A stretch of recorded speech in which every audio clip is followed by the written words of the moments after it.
Hello, everybody. Um, this is Monday, week 2 of Scoops. We're a whole week in, and I hope I don't know. It was definitely I think the fewest number of Scoops we've had, but I think it was some really nice key pieces, and I've got some great guests on today to talk about the cards that dropped today, and I think we can kind of start talking about whole factions and how the whole set's looking. So I'm excited as we kind of round the corner and head towards what looks like a sort of bullish release.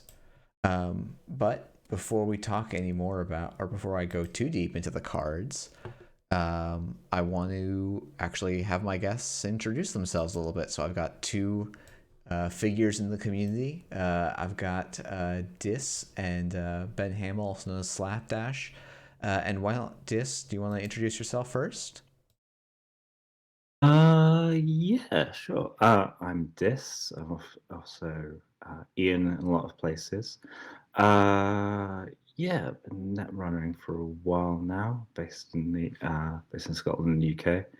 I've uh, not to any great success. I think I did make UK Nationals top 16 once, but that was a long time ago.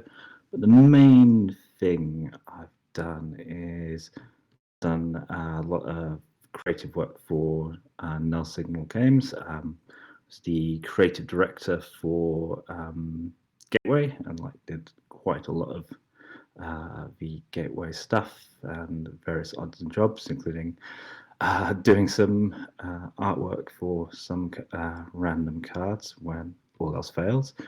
And when I checked this morning, exactly 1,089 days ago, I opened a document called Arctic Cycle question mark, of which the first line was maybe call it Borealis, but think of a better name, which as you can see worked out great. uh, And so I did quite a lot of the starting stuff for Borealis before up until the end of the design development phase before stopping working at Null Signal Games for family reasons. But it's good. So I came up with a couple of names, including the best name in the set, which we're seeing today. okay. Well, I look forward to talking about that in some more detail. Ben, do you want to introduce yourself? Yeah, howdy everybody. I'm Ben or Slapdash. I'm one of the moderators on Green Level Clearance Discord, which is probably where most people know me from. I'm based in Austin, where we have a really great little meta, pretty strong, and yeah, I've been net running for a couple of years now. I think that's about right. Um, Yeah, I don't know. I don't know what else to say about myself. I like Netrunner. It's pretty good. I don't know if y'all knew about that.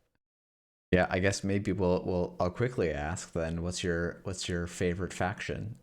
Because I think it's you know, yeah.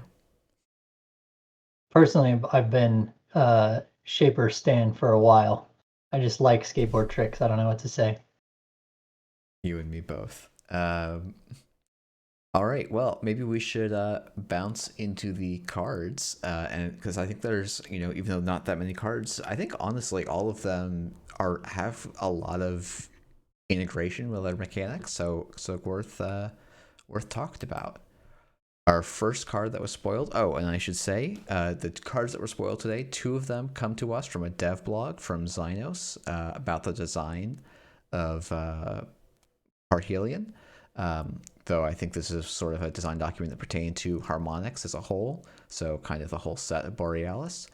It's definitely worth a read. I thought it gave some nice insight as to like why the harmonics scale the way they do relative to something like Next Dice. But people should go check that out, and there'll be a link in the YouTube description for those watching along later. But this first card we have is Pulse. This is a 3 to res, 1 strength code gate harmonic in HB for 2 influence.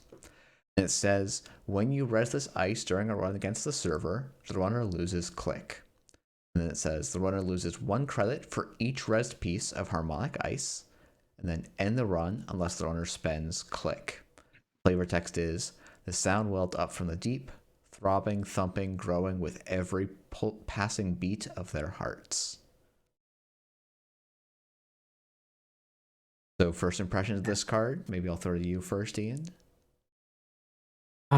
Well, first off is I am just staring at the art and thinking of some sort of electric disco because it's just amazing stuff by Yakuza.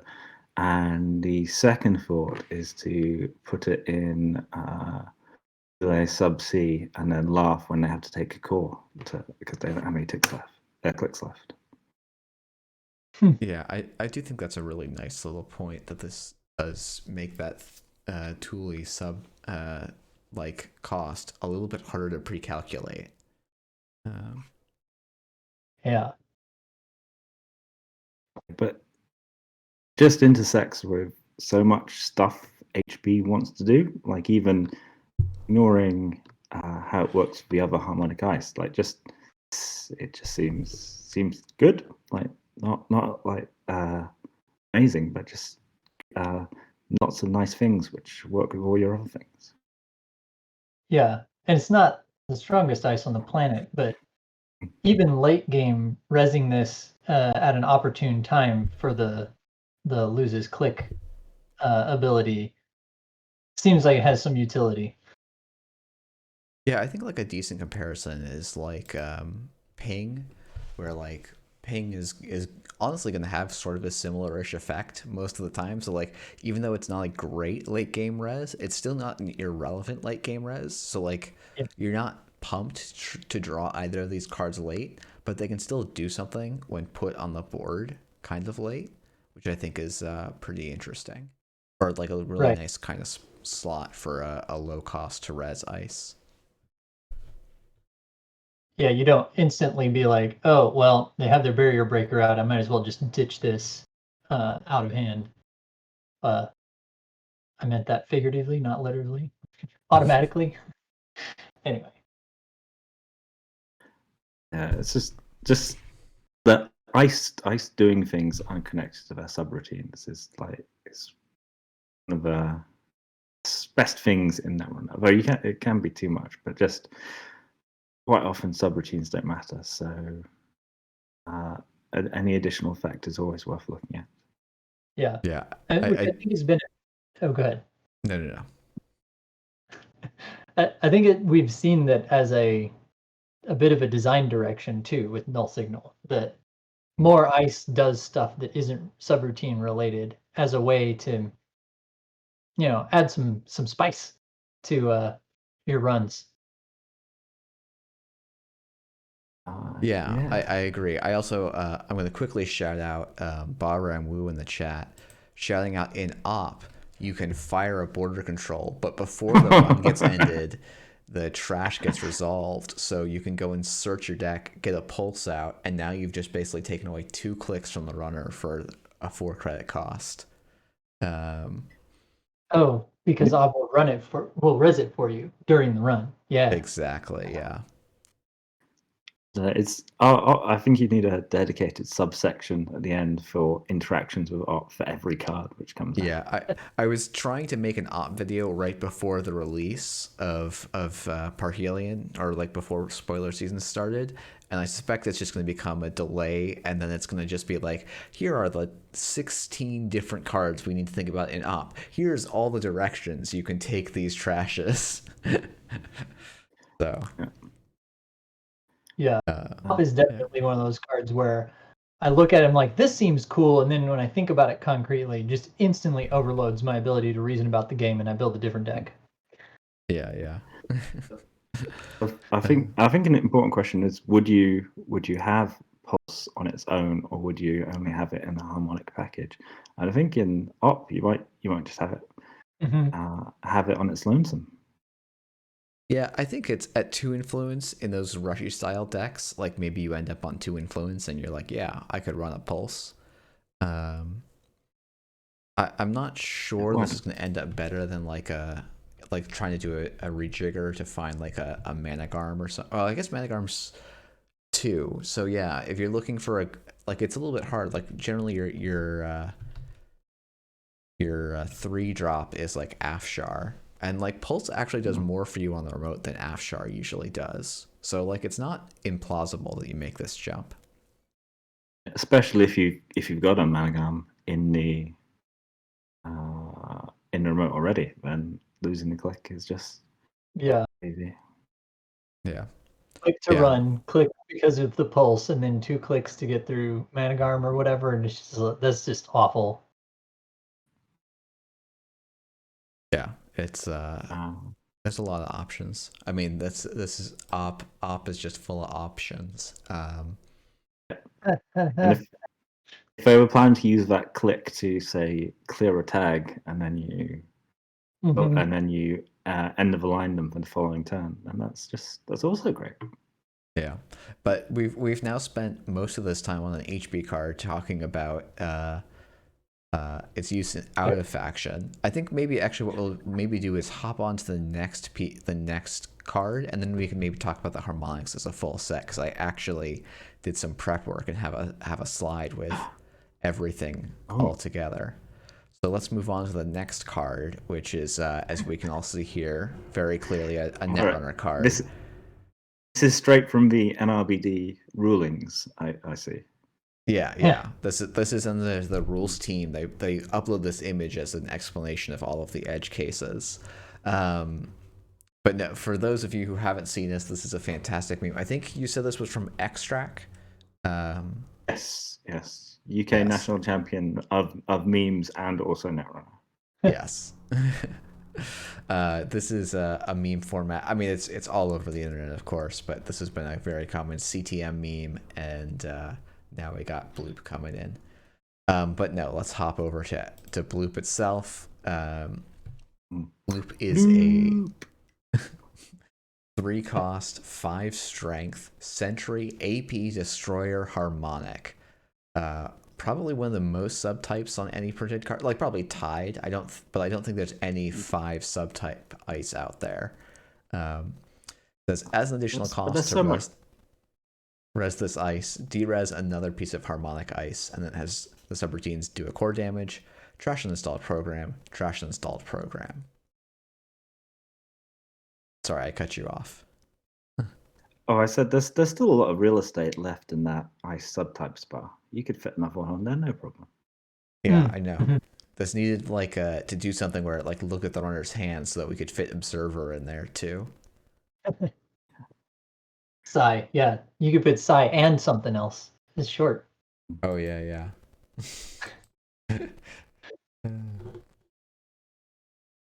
Yeah. I mean, just look at this yelling whale. It's so loud. You can just tell. It's yelling so much. You could hear it 5,000 miles away across the Pacific. And so like this is based on a real thing, right, Dis? You were talking about this with us a little bit before in the waiting room. Yes. So the all around the oceans of the world there are hydrophones mainly set up by the US military to listen for submarines, and they pick up all kinds of strange things. And one of the things they heard was a little bloop noise, which they later worked out was in Antarctica, but could be heard all the way off the coast of Alaska. And so it was a very, very large bloop in the end. And like later, that was a while ago, and then later they worked out it was probably ice. See the connection there, moving, curling off Antarctica. But it was a bit of a scary mystery. It's not the scariest. There's a whole Wikipedia page of the disturbing noises you can hear underwater, and the ocean is scary. The ocean is full of seriously. This is where if I was really on top of this or was like a full-time streamer, I would have prepped all these noises and we could listen to a little audio slideshow of noises. Yes. But I think I'd heard of it before Xenos came in and asked for, we're going to have some harmonic ice, and I was like, oh well, Thule is underwater. There should be underwater noises. And I was like, bloop's a funny word. and then that was it. That was the 2 seconds of decision. Yeah, It was a I long do like time, that we don't but have to be serious all the time with every single card name, and bloop is I got blooped is just going to be one of those things that happens. And I think that's kind of beautiful. well, ice has got like an interesting space for names because ice is often weird, abstract stuff on the net, and it's named by people and just like made up. Like all the Pyroids ice are just various people's first names, and so I think you can be a bit whimsical with ice names, Yeah. and that's okay. Some poor corporate drone somewhere has been tasked with writing this thing, and they get to express the merest hint of their creativity and their soul by Yes. naming this ice. So Exactly. So yeah, I mean we've talked a lot about the name. We should briefly mention this is probably my favorite Yakuza art in the full set, of which there are many good ones, including the Carl background that I've got here. Yeah. But we should also maybe talk about It's happier than Carl. yeah. We should maybe talk about the what the card itself actually does. It's amazing, isn't it? I love how rude HB is in Parhelion. Like, just incredibly rude in the most delicious way, and I love it. Yeah, yeah, those. Go ahead. I said those are all those. Any one of those subs would be pretty amazing on a free res ice, and it has 3 of them for 5 strength. Yeah. Yeah, I think it's interesting when you look at like I'm gonna go way back. Well, way back. We look at something like Ichi 1.0, which actually has like somewhat comparable subroutines, right? And this is 5 to res, 4 strength, so it's more expensive, lower strength, and it's a Bioroid, so that one can click through it if they need to. Like, I think this is a really interesting level for this ice to come in at. It definitely has some real scary numbers on it. I think that drawback. Is it a drawback? yeah. Yeah, I mean that's the thing. Is the difference of course between Ichi and Bloop is you can always res an Ichi. You can't always res a Bloop, so it's maybe a little bit closer to something like Archer, where you have to have this additional agenda to forfeit. And these cards start to look actually, I think, a little more comparable to each other, but it's just a little bit different in terms of how what the costs kind of are for the two corps. Because yeah, deresing a harmonic ice is probably going to be a little bit easier than dumping an agenda. Right. I certainly agree with that, but it depends on. It's easy if you have a lot of harmonic ice. Like it's a lower cost, but requires more dedication. Whilst agendas you need to have in your deck anyway. Yeah. Though you often distort your agenda suite around having some cheap agendas that you are intending to feed to your archer, right? But I guess that is a lower cost. It is a lower cost in terms of deck building slots.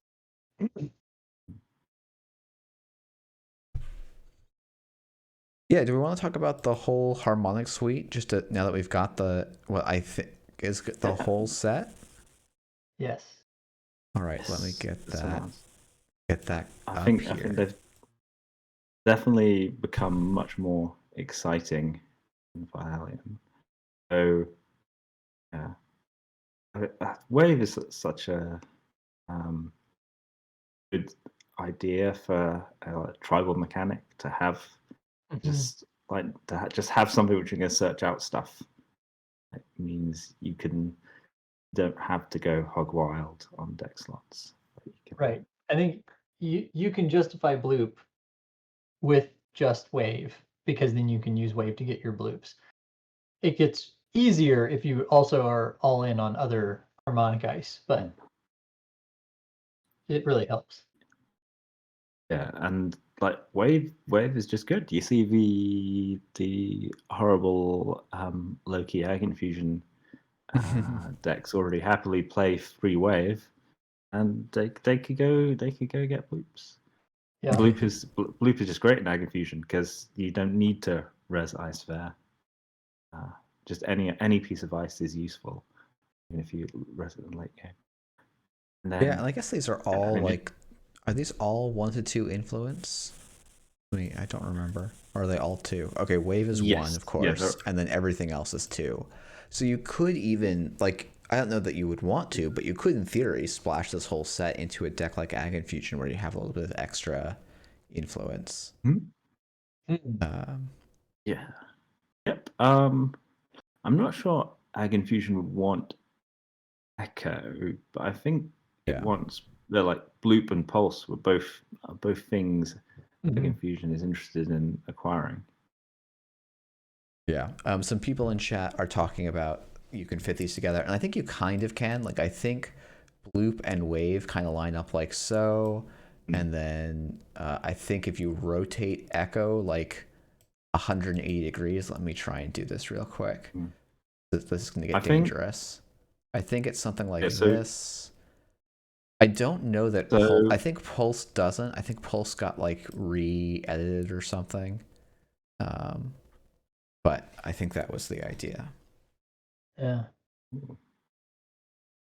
But yeah, there is some kind of art assembly you can do with at least those 3. Maybe there's a way you can fit Pulse in. I'm not sure. Wave, yeah, the Wave is like, it's tough. They also all have this sort of swirly, like Wave, it came out and we all think, oh yeah, look, it looks like a pipeline. There's like a surfer. That makes total sense, right? But they all have that sort of motif of concentric circles, like when you drop a stone into water or whatever, which I think is choice. Yes, it is interesting. Like it is just so beautifully expressing harmonic as a visually representing an auditory thing. Yeah. So I guess my question for the two of you, I don't know how much either of you play HB. Are you excited now to put some combination of these together as a kind of core of your ice suite? I don't think I'm so excited about Echo because if it's good, it's probably going to be in a glaciary kind of thing, which I'm not too excited to play. But as I said, I want to pulse in Tule and then just have general rig killing things with Bloop in other HB. Well, as I want to have Bloop in Jinteki decks and use Nanocivic Grid just to give them a cheeky core damage when they didn't expect it. Because a tier is obviously better with 2 core damage, but 5 influence is so expensive. Just Bloop, just 2. You can slide that in. Yeah. I feel like it's, if you're gonna do just Bloop though, I feel like that downside is gonna hit you so hard. Bloop and Wave. You have Wave. Yeah. My real concern there is like if you're gonna run even 2 bloops, there's gonna be a good number of games where you draw bloop long before you see any waves, and that is going to be like one of the saddest things I think that can happen to you. That's why it'd be good in Jinteki, which has all these ways to use cards sitting around in your HQ for value.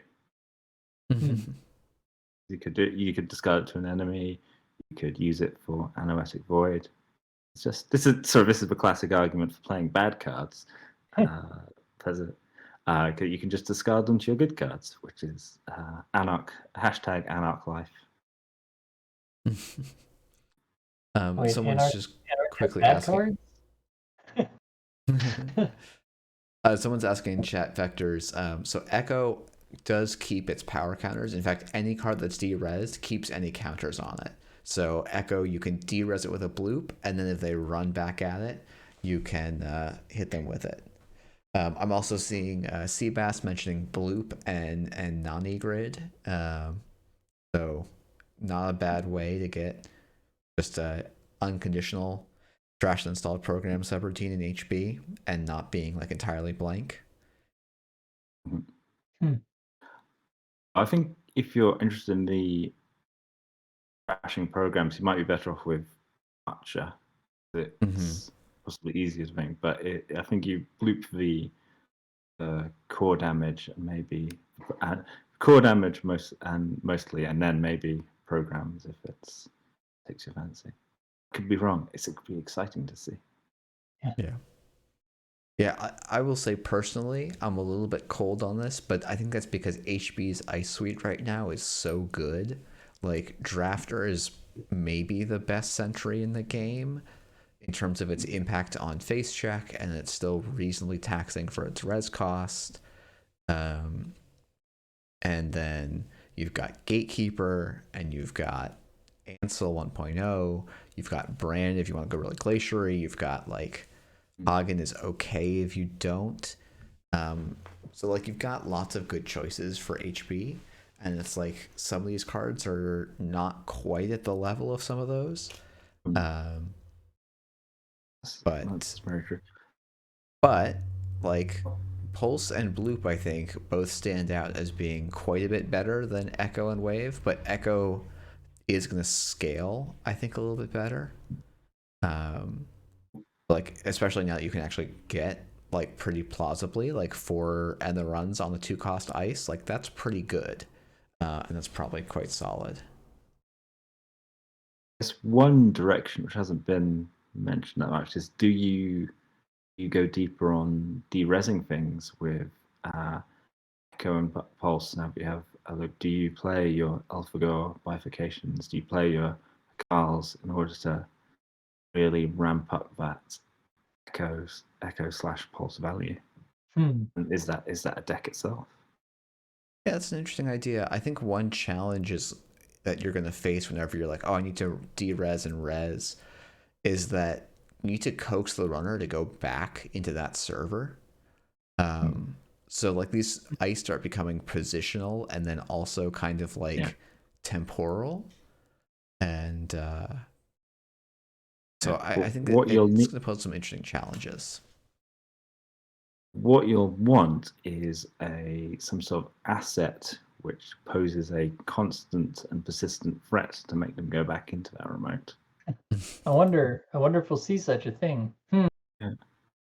Well, I mean, if you're going to make my job this easy, we'll move over to the last spoiler for the day, but definitely not a short discussion at all. This is Vera Ivanov Shayushkaya. That's my best guess. Oh, okay. It's Shuzkia or Shuskia. So the problem is I always forget how the masculine thing. The male version is Shuzki. And I think you just put an A on the end for the feminine. Shuskia. There's definitely some shoe in there. Well, this is. I think everyone will call it Vera. Yeah. Yeah. Vera is a 3 to res, 3 to trash asset executive that says whenever an agenda is scored or stolen, you may reveal the grip, trash 1 card revealed this way. And then it's 4 influence, and people don't think it in facts, they think in stories. We just tidy up that information to hasten the process. That Oh no, go ahead. I was just saying, with that flavor text, they should have given it to the Process podcast.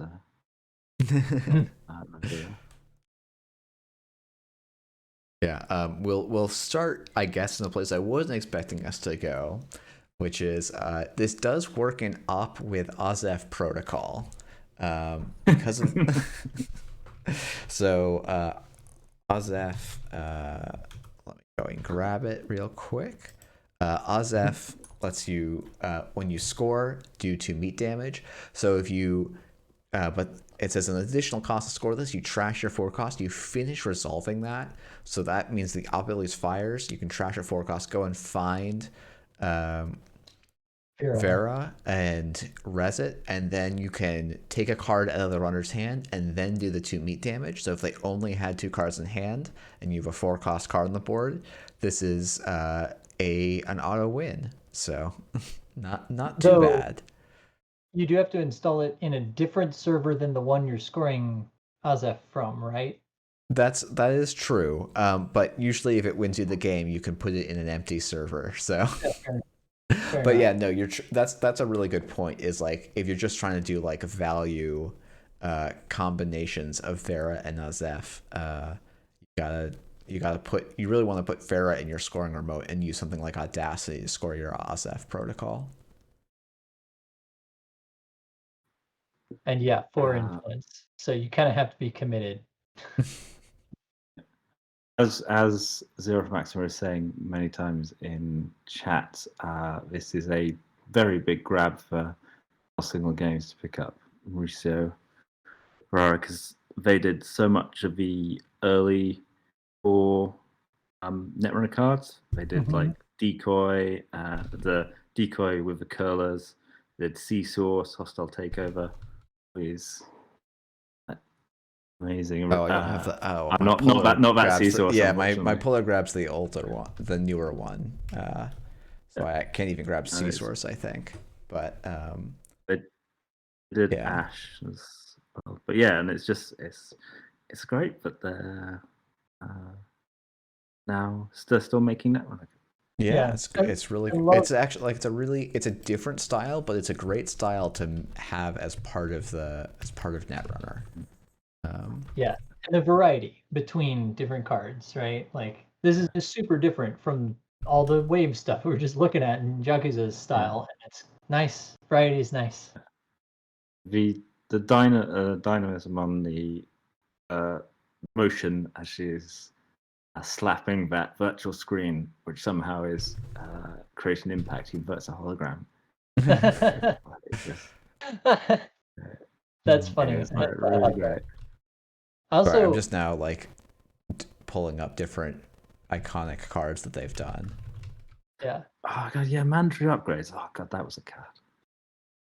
I love the expression. A good card. Face on the right side of the card of just like big oof. The cringe. Yeah, everyone else is like, "Oh my goodness, why are you slapping this virtual screen so hard?" Jesus, calm down. This is my showing my lack of card pool knowledge. Aren't all the other executives, like when this is trashed, added to the runner's score area worth a point or whatever? Or are there other executives that I just unaware of? There are quite a lot of smaller executives. Okay. Yeah, was Jackson an executive? Seen... Let me think. Let me go and find one. I mean, even like Drago is a great example of an executive that is. No, it was a good question because when you said that, I was like, wait, aren't they all worth 2 points in the runner score area? But oh, apparently, our Lord and Savior Jackson Howard is also an executive. So. I think most unique characters who were assets were executives, and then the ones which were upgrades were sysops, and then they had to branch out when they found that they were wanted to produce characters who weren't executive, who didn't fit as executives. Yeah. I want to also this has a niche extra kill line in op where you can kill the runner from 3 cards. Or no, from 2 cards. Though I feel like in Wayland you can already kill them from 3 cards with the end of the line. So I feel like that's maybe not the most likely case we're going to see a lot of Vera. But I do think there's a couple of different archetypes that Vera can slot in. Do the two of you have one you'd like to go to first? I don't know. There's quite NBN. NBN. This obviously augments a neurospike kill if you want to do that in NBN. especially with like all the quicker ways to score things NBN has. So Yeah. if you were to have should have just one or two agendas on the field or fast advance day, one out, you can do some amount of net damage. I'm not sure if you'd be able to get up to 5, but if Foolish Runner has decided that NBN isn't likely to kill them, they might be going lower. Yeah, I think the big combo there would be if the runner has a large hand size, like a hand size of 7 or something, and you combine this with re-education, you can like shuffle back. Yeah, if the runner has a 7-card hand size, if you score re-education, shuffle back 4, so you still have the narrow spike in hand or something. Then the runner would normally be on 3 cards, but Vera would let you snipe that extra card out. So that might be. It's true, but re-education kills are quite hard to get ready. I mean, they were popular going into Worlds, sort of, or Worlds last year, I guess. Yeah. Like the big one was just you do this as a rush deck, and you just slap like enigmas and pings on a remote. But the problem with Vera and re-education is that Vera is doing the same thing as another card in the corpse hand. So why don't you just not install? Yeah. Well, look, that's a pretty reasonable take. What I will say is, I love re-education kills. Like I thank you for reminding me that this exists. It has made me happy.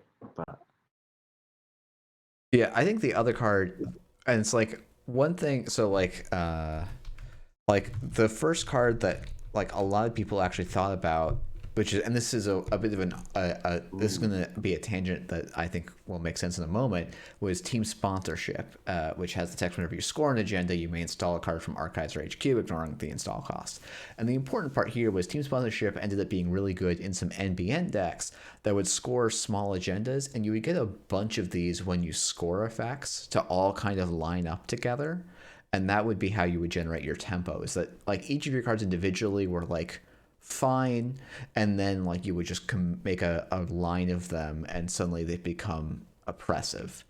And I think the thing I'm sort of expecting to see is Vera combined with Amani Sinai quite a bit, because these share trigger conditions and work together reasonably well, and both have relatively high trash costs, so they're not like completely unable to protect themselves even without being on a remote. Yeah, kind of a lot of work.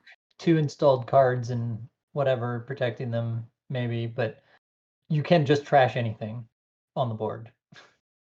You can get rid of the boat and then high five. Right. Yeah, I think that's obviously one of the ideas, is that like, oh yeah, if the runner puts down an endurance and then they go and steal like an Ares, now it's trace 3. If you don't pay into that trace, your boat's going in the bin right away. I don't know that it's going to be like top tier, but it definitely seems like a possibility. Like, would you throw all your money, all the corpse money into that trace to boost it? Well, maybe not, but maybe I have a hard-hitting news in hand as well. So suddenly the runner is protecting their endurance, and then they're just spending their own money to go and, basically get tagged. And yeah, that's no moon. She is slapping a hologram, and she's slapping a hologram so hard it's making noise. So it's a mighty slap. Let's be real. Yeah.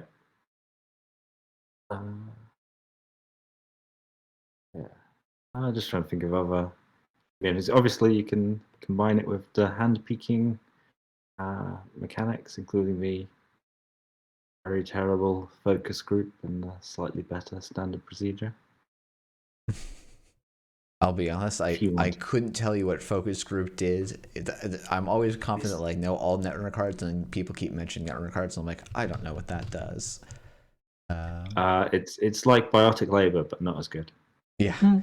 And then standard procedure is like what's it called? Sweeps Week, but not as good. Yes. Well, people in the chat mentioned it before, but we haven't shown it on the screen. Also, complete image, right? Yeah, Oh, yes. complete image is definitely a worthwhile shout. This has been a card that basically saw no play after shoot, what was that card called? Criminal Support Protocol. Yes. Yeah. I'm brain time to come back now. Yeah, in theory, it could come back now that we have a slightly more accessible trigger. Ibrahim is also being mentioned. Like, I think there's this idea, like, I think the thing that Vera does is not like, it's not going to win you the game. A single trigger on Vera is not going to win you the game. But I'm interested in, like, we saw, like, a new 2-1 for NBN. Like, if you run that and some areas, like, it's a lot of deck slots. But they start being deck slots that are doing multiple pieces of value for you. And that's when I start to get kind of interested in looking and seeing, like, oh, maybe there's something here. At least in NBN.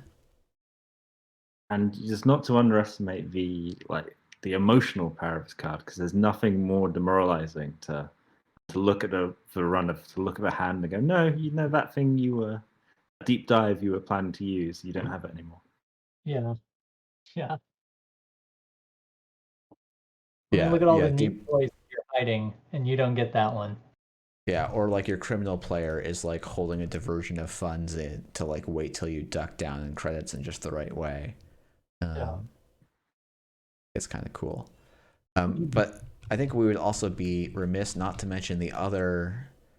I'm not going to call it obvious, but the chat was certainly excited to talk about these two cards together. The Jinteki Personal Evolution. I don't see the combination. How could that work? Yeah, I mean, again, when we mentioned earlier, like, oh yeah, I'm looking at the money because it has the same trigger text. Hey, this is another card that shares a trigger text exactly.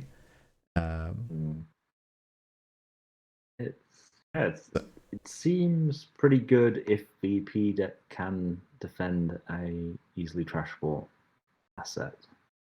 Yeah, very scary.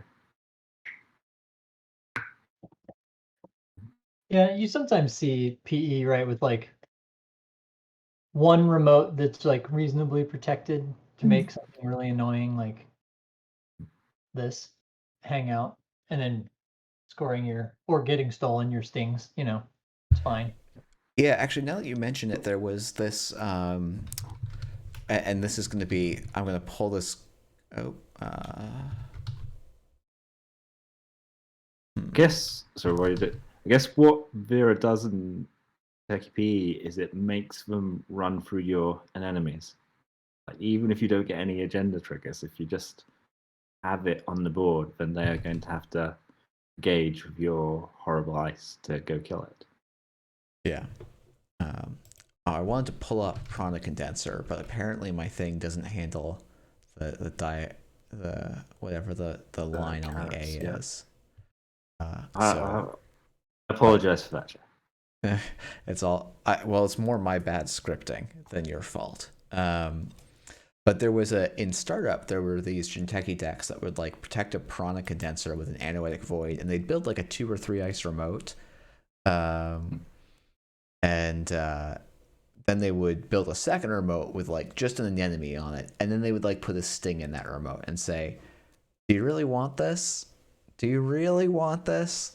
And I feel like you could do something kind of similar in PE or with Vera, where you're like, "Hey, this is a 3-cost asset. It's behind 1 or 2 pieces of ice. Do you want to go after this? Do you want to run through anemones and things?" So. Because with this, a sting can, if they've stolen the other 2 stings, a sting can do 5 damage, which is many damages. Yeah. Yeah. Yeah, and the nice thing is because you control both cards as the corp, you get to choose the order of the resolution, so you can always trigger Vera first, so that then the net damage is going to create a flat line. Yeah. There's also a little bit of a steel skin dodging. I think it's overheard some chatter in GLC about like if you've got Vera on the board and you're in PE and the Sting is getting scored or stolen, whatever, you can do Vera first, see the steel skin, pick a different card, then do your ID with the lower probability of hitting the one steel skin, and then do the sting damage that is a bigger lump and pushes them over the line and like try to dodge the steel skin in that way, which I thought was Oh, that's interesting. Sort of interesting. Yeah, so Vera, because calculation. like, yeah, it's a good point that Vera will trap, like Steelskin getting trashed from the grip will by Vera, it views it as net damage, but if you can instead dodge it and give them a larger lump sum, you might kill them through the Steelskin. Yeah. Which is cool. So I think you probably want to use Vera to get steel skin early, so that it's been expended and they don't longer have its protection, because getting the runner to overdraw and then have to discard is regrettably one of Jinteki's win conditions. Being ground into nothing. Yeah, it depends on whether you have the potential kill window or not. Right? If you're not going to make it either way, then you just Vera the steel skin, screw it, and then just take tools out of their hand to die. Yeah, I think that's a nice way to look at it. I actually sort of thinking more on the Vera art, like there's actually 5 screens representing the 5 cards of the runner's grip, and she's reaching out to grab one of them. Do we need to do deep analysis now to know what are the little things on here? Are these actual cards that exist? Yeah. Oh, it might be. Like there's. I don't know. The one on the right kind of looks like the Star Trek, the ship from Star Trek Voyager, but it's probably a bomb. I think that looks like a not bomb plant flowers kind of screen. I don't know what that would be. And the screen on the left does make me immediately think of one of my favorite cards. Oh shoot, Cyber Trooper to loot. But anyway. I don't know.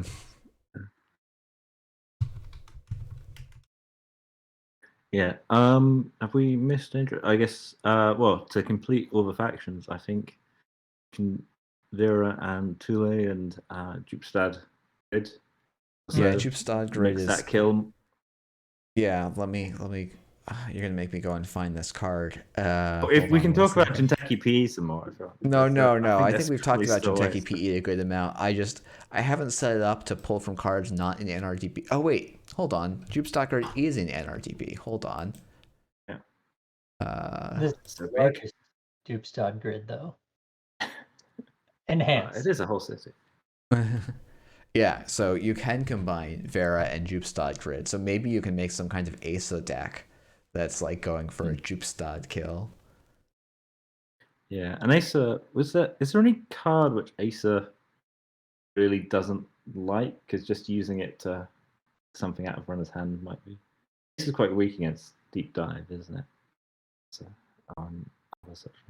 yeah, I think in HB you're like, oh yeah, I'm just gonna take out the most valuable card. If you have a non-bin breaker, I'll take that out. Yeah. APOC and deep dive disruption of this card is just enormous, right? Because like, how many times do you go run R&D and you top deck some points during your APOC runs, and then they'll just look at your hand and be like, "I see what you were trying to do, but never mind." Yeah, I think that's a really good shout. I think Veil's like Shout of Mad Dash, like these cards that the runner usually holds, they have super big swingy impacts on the game. And now if you as the corp can just like score a 2-1, you get to go and take out the most valuable card in the runner's hand, which I think is like a lot of value. Yeah. Okay, so I've shifted a bit on this card. I thought it was cool and interesting before, but I feel like this is just another example of the NSG like big swings, exciting win condition kind of stuff. Like this is just very aggressive, I guess, I feel. In a good way. This is interactive. Yeah. You are interacting with the runner in ways you weren't before, and the runner I do not think will enjoy it. Yeah, I think one of the interesting things about this is like the strongest NBN decks for the last 2, 3, maybe even a little bit longer have been decks that are pretty heavy on 5/3s, and this card notably doesn't work very well in 5/3 decks because it's barely going to fire. So it does seem like it's trying to push a slightly different version of NBN than we've seen for a little bit. Sorry, with the Jupiter grid, I meant Jupiter in sports as well. If you want to do a sports collect, which Oh, yeah, so these decks are probably Jupiter not in great, but they might sports. be fun, which is important. Yeah. Yeah, no, that's actually a decent shout. Is you combine sports metal, like we're just stacking all these triggers. Um, yeah, that does seem kind of reasonable. So, yeah, very cool. I did see someone in the chat asking for the Jupstad Grid lore. Was that a card you had lore hands on, or was that someone else on the team? Yes. So Jupiter is very prosaic card name, as it actually in Norwegian just means deep city, and it is the one of the underwater facilities which Thule has in the North Atlantic Shelf and in the Arctic Ocean, where they keep where they invite people down to work, and then workers find out that even their oxygen has to be paid for and monitored, otherwise they'll be get hypoxia, and it's a horrible fascist underwater thing. Please don't sue us, Bioshock. Yeah, I was gonna say. I would just say it reminds me a little bit of also one of my favorite games recently, which is the hard space shipbreakers of the like you're brought up to work on in that case like disassembling ships, and then you discover that they bill you for the cost to get you into space. I don't know how to say that person's name. I will. Yeah, so I think all the stuff in all the grids in Borealis are cities which don't exist at the moment, as in Vladisibirsk is further north along the Ob than any existing major city at the current time after global warming, and the place where Tuak is in Greenland is basically uninhabitable at the moment. Or Okay. dump over. Nanisavik is a refueling base rather than a city, so it has had some development. Yeah.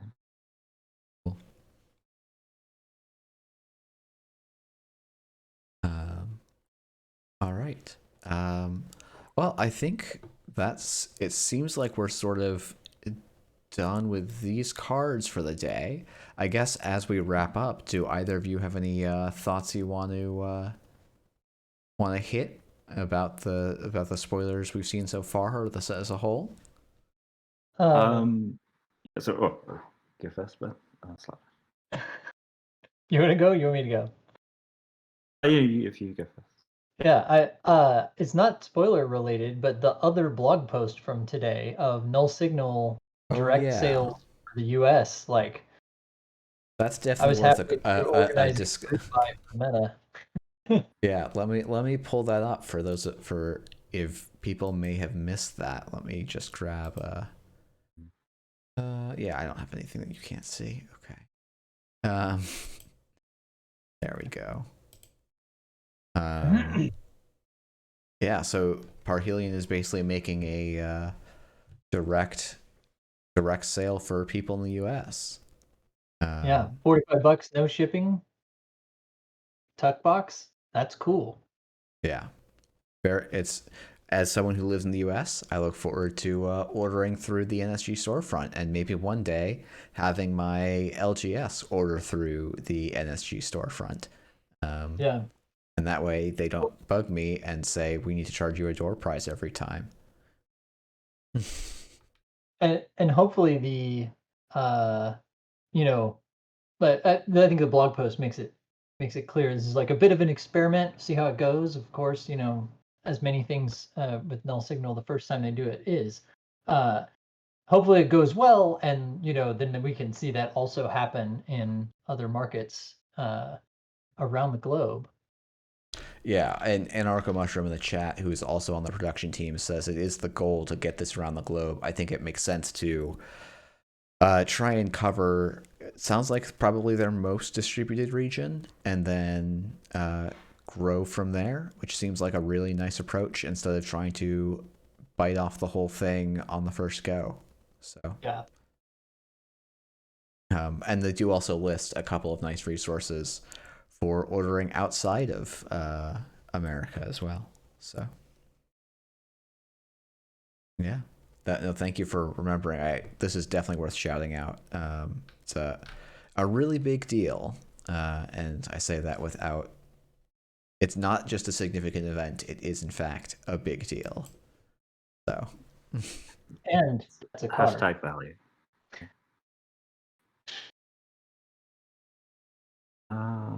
Yes, sir. I'll say that I think this is a person possibly who's waited the longest for Borealis from right back in 2019 when Uprising had just come out.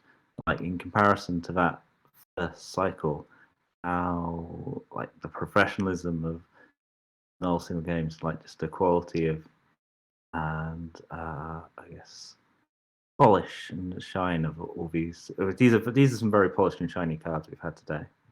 Just even in general, it's like it's an amazing thing to see. yeah, I think this even like I feel like there's even been a step up between Parhelion or between Midnight Sun and Parhelion a bit, just in terms of card production value, and I think it's great to see. Yes, I think Midnight Sun was the first test of the new model of production, and Parhelion is like, it's been solved. Can't see me making quotation marks, but I am making it. It's been solved, and now things will be predictable going forward, which is great. That's certainly the hope. It's a very exciting time to like Netrunner, y'all. Yeah. I also like you two both touched on this. The chat touched on this. Like this set of cards are I think really interesting in that they really they're almost all interactive cards. Like there's very few cards that are like, okay, if I can defend this for a long time, then I'm gonna get like an extra bit of value. There's a lot of cards that are asking you to go and put down a challenge to the runner, or as the runner go and attack something in the corp to generate your value. I think that's a really exciting direction of cards to push, and hopefully, I think like the endurance was an attempt to put successful runs into Shaper, and hopefully we don't end up with all cards that strong, but I don't mind having a couple of cards that strong. A rising power tide lifts all boats.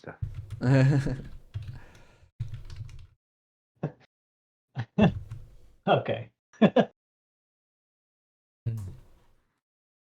All right. Well, I'll give the two of you a last chance for closing thoughts or plugs. Got any, Ben? I have none. Thanks for having me on. All right.